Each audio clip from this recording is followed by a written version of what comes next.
He's my old fishing buddy. I taught him everything he knows about fishing. I had to bait his hook. I threw it out there. I handed him the reel, and when he caught one, I told him exactly how to reel it in, and he did so. Did you clean it for him too?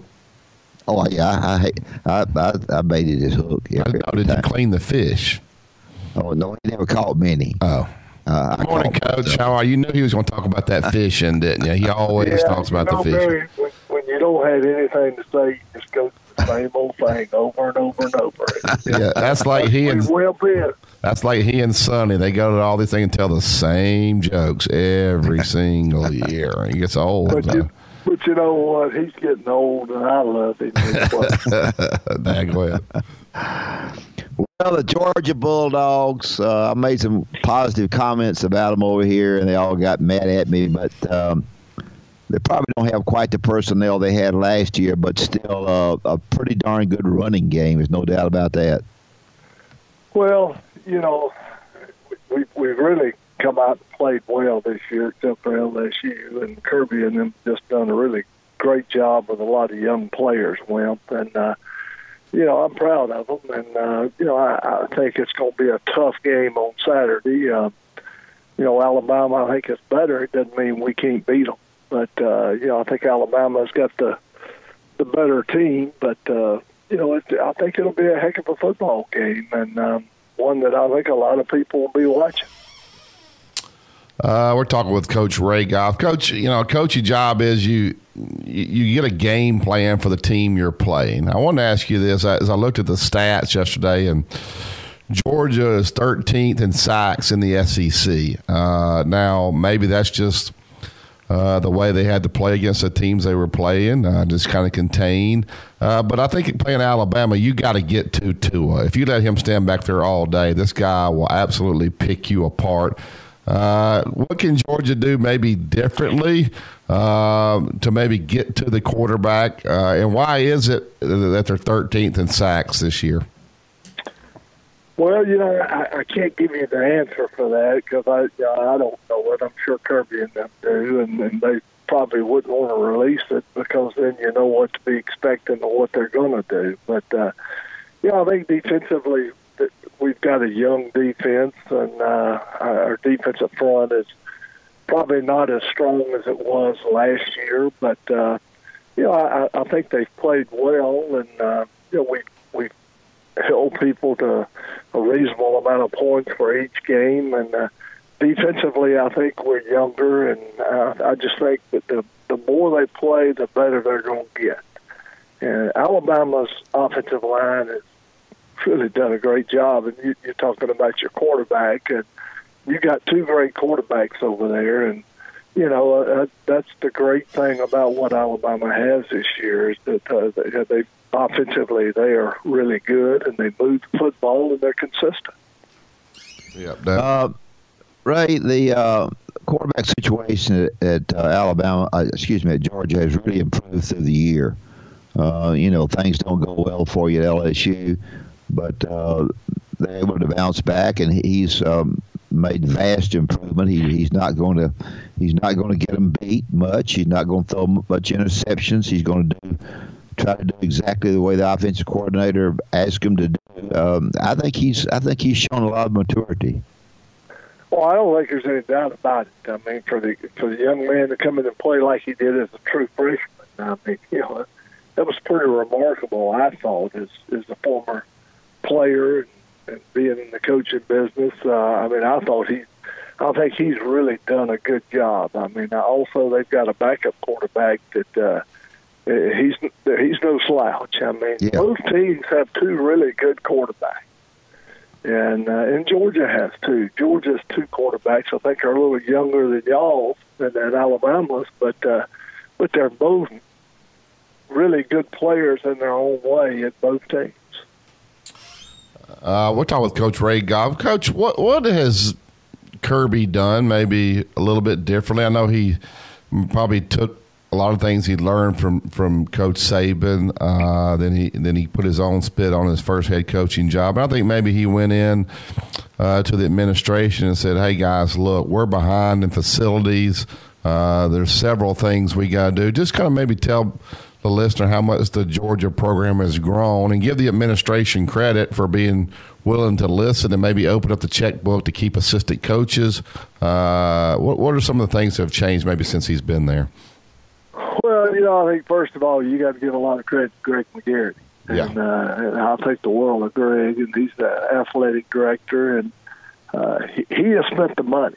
I mean, he didn't raise the money, or maybe he did, but the Georgia people realized, and through the athletic director's office, that we were behind in personnel as far as people to be able to break down films. And the way they do it today is so different than it was back in the 70s and 80s and the 90s. I mean, it's just a different world. And there's so many people on staff at the university, and I'm sure Alabama has probably that many and more. But, you have to have so many people that can break down the film and do those things. And for the recruits, you got people that help in recruiting, that just the numbers of the people that are doing that are just phenomenal. I mean, it really is. When I was an assistant coach, we had 11 coaches, 10 coaches, I believe it was, and we did everything. We broke down film of the game next week, and you broke down all the recruiting and you ranked the guys, and now they've got people to do all that for you, and the coaches go out and recruit them.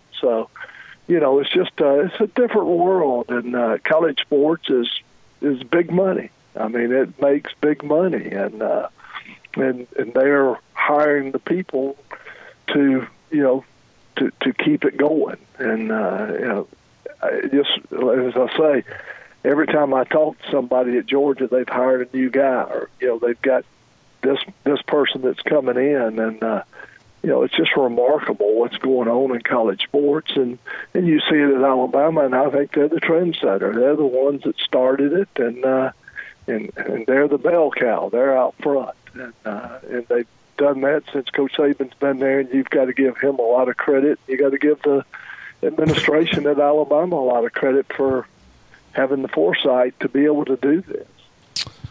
Ray, it's a game of I know you and you know me kind of game.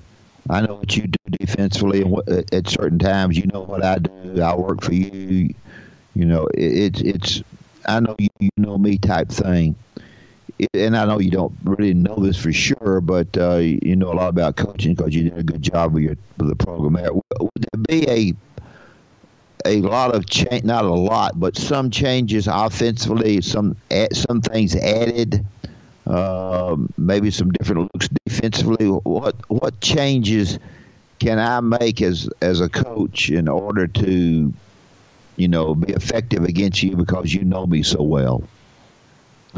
Well, I think people might think, I don't really know what they'll do with. I mean, anything you do is your guessing. But usually it's kind of like you dance with the one that got you there. Right. I mean, you don't change a whole lot, because if you change things that you've been doing for 11 or 12 games and you try to do something totally different, then usually it's not a very good situation. Because if it's that good, you should have used it at the LSU game, or you should have used it at this game, and things of that nature. But you got your core. You got things you're going to do that you're going to live and die by.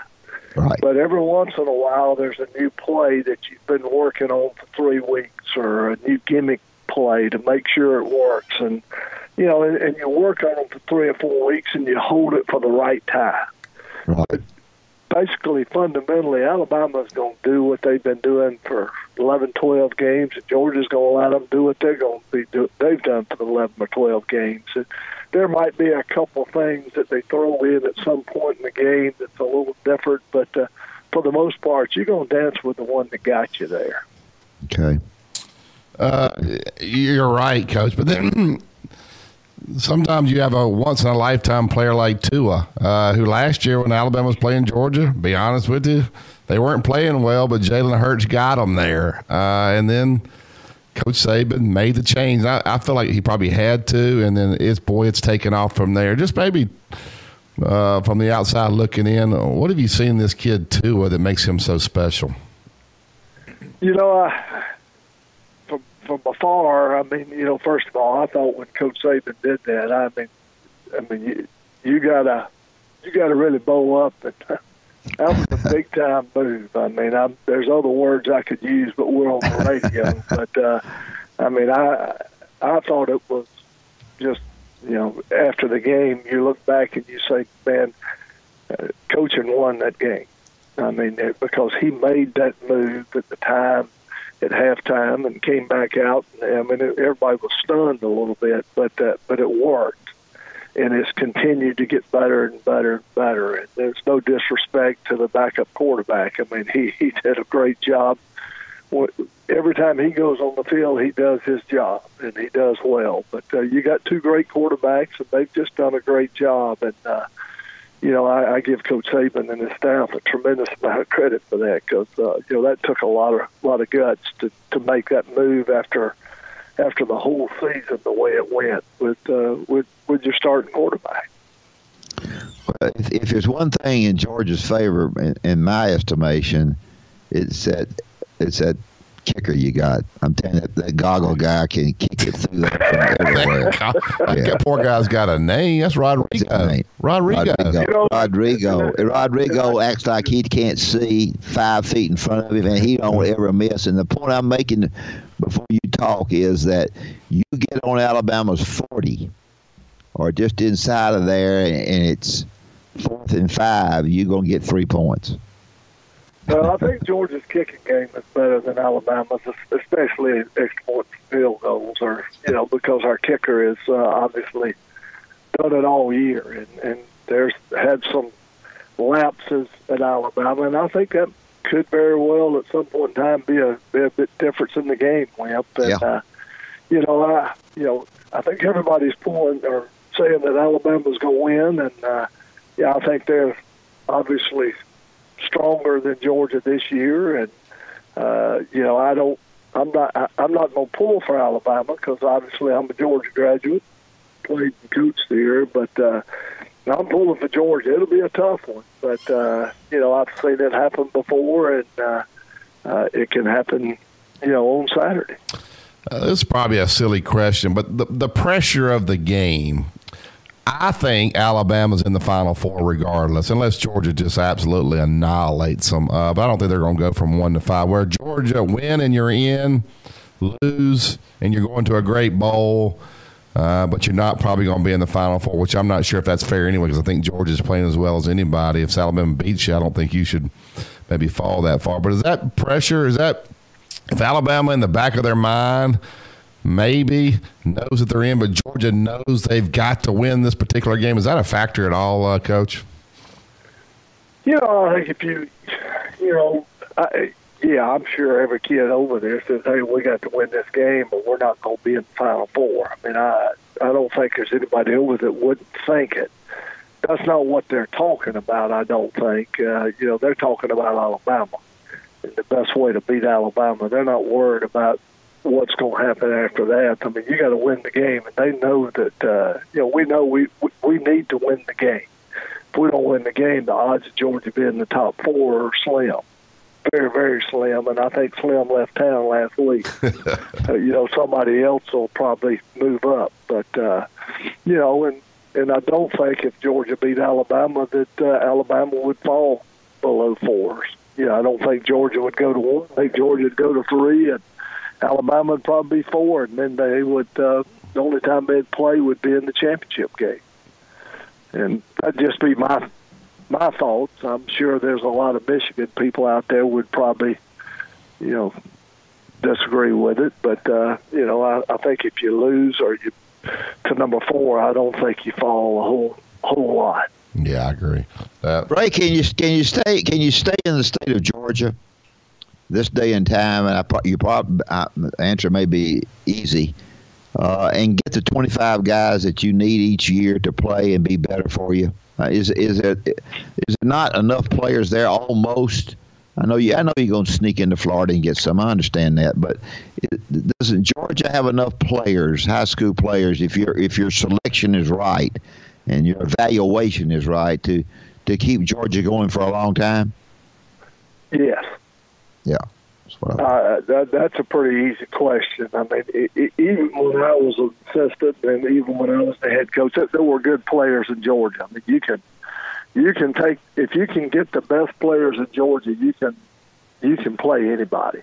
Yeah. Now, you might not win one or two of them, but you play because there's really good players here, and there's really great high school coaching, and we got some of the finest people around, coaching our high schools in this state, and they've done a great job. And Georgia's been blessed to be able to get a lot of those players, and we got a lot of them when I was there. We didn't coach them as well, probably, but we had some players. And, we had gone through a thing back in the late 80s and early 90s with one of our professors named Jan Kemp, and, that put us back a few years. But, Georgia's rocking and rolling, and it's a great place to get an education, and it's a great town. I mean, college towns, Tuscaloosa.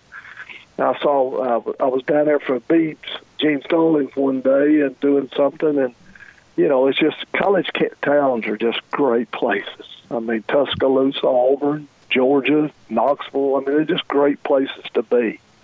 And just the camaraderie of the students and the athletes and the alumni is just a great place to live.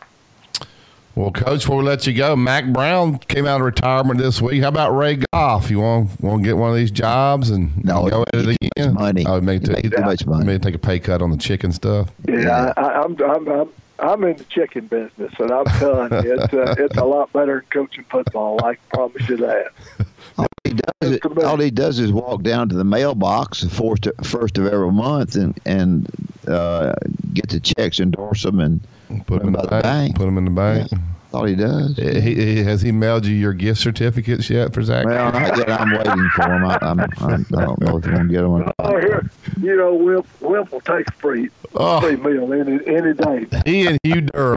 Oh, he was a good one. Now, I love Hugh. They're good folks, and I'm not going to ever say they bad about Coach Durham. He's a great guy. I'm just saying. I'm not saying anything bad. He and Dad like free. Hugh Durham said, if it's free, give me 3. That's his philosophy. I'll tell you what. I've never met a coach in college football yet that didn't like a free meal. That's right. I mean, I think preachers love free meals. That's right. Yeah. Well, Ray, thanks a lot. I appreciate it. I'll talk to you soon. Now, if you do that. Yeah. All right, buddy. Thanks, Coach. Thank you. Be good.